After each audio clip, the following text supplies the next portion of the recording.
Hello and welcome to this Olympic edition of Fastpitch USA. I'm your host, Ann Hunt. During the summer of 1991, the International Olympic Committee announced that softball would be a medal sport at the 1996 Olympic Games.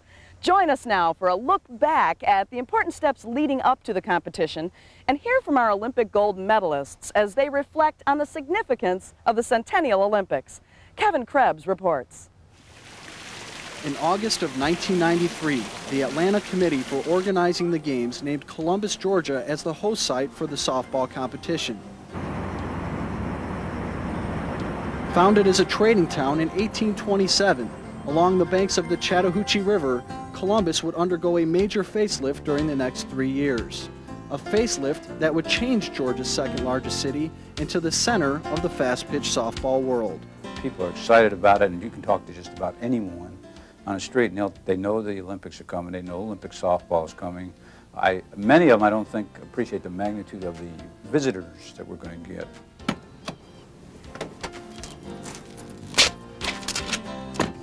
Retired three-star General Carmen Caveza headed a group of civic leaders and volunteers that formed Columbus 96. A 1-cent sales tax increase and the sale of commemorative bricks helped raise $2.5 million in construction funds. In the coming months, workers would transform 90 acres of what was once a golf course into a world-class softball facility. It was used as a golf course. It was used for parking for the Columbus Chattahoochee Valley Fair, for the football games, and at one time, before it was a golf course, it was a racetrack.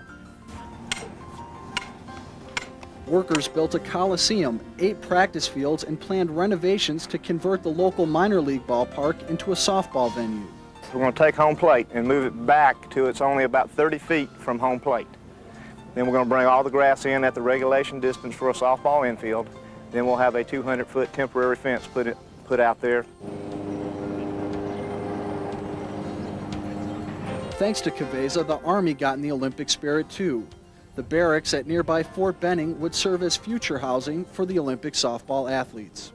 We've got an advantage now with 60% of the world seeing the Olympics, with 25,000 people a day coming here who have probably never been here before, many of them.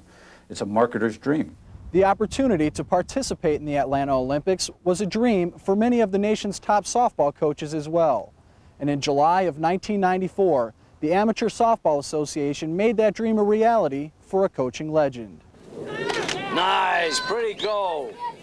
That's the way to do it.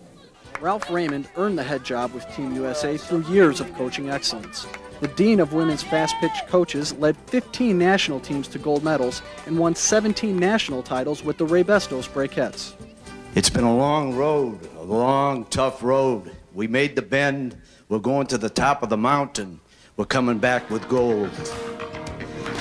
And the Columbus, Georgia softball facilities in place, the next and most important step began: selecting the players.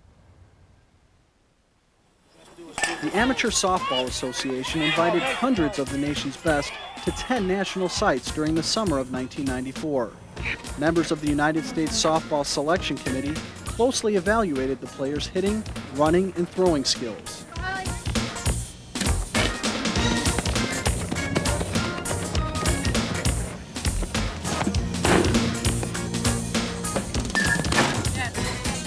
According to member Jay Miller, the committee also sought experienced players who could handle the rigors of international competition.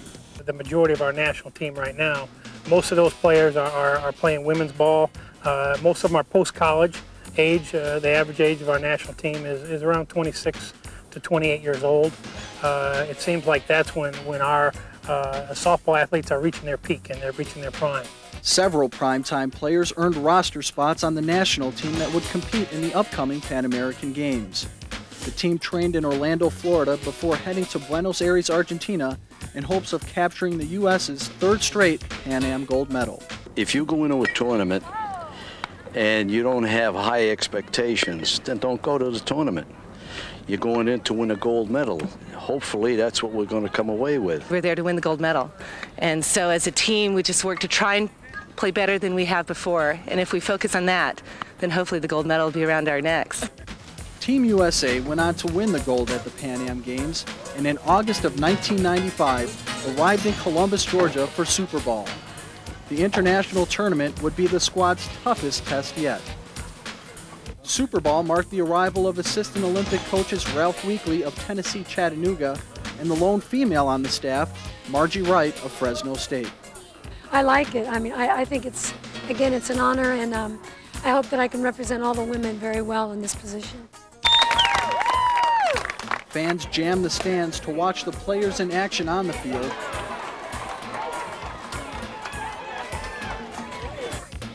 And later asked for autographs. Tuck that shirt in, Danny.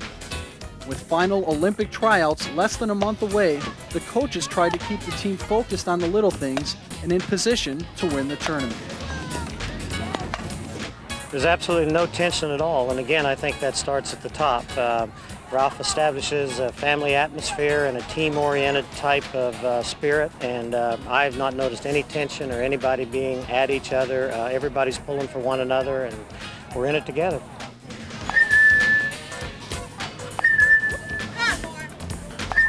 I don't think there's any kind of rivalry amongst us because we all know that in order to win, we have to play well as a team. So we have to keep the individual stuff outside of this game. The team remained close-knit, but a loss to China snapped a 106-game international winning streak. The defeat drove home an important point. The world was catching up. When you're an athlete, you have to be able to handle the good times, but also be able to handle the bad times. And if anything, it was a wake-up call to say, hey, these other countries are coming out after us. Team USA bounced back and earned its revenge in the gold medal game to capture the Super Bowl championship.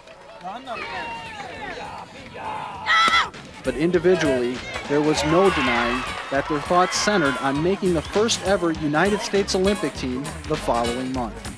It's so close, it's only a month away when they named that Olympic team.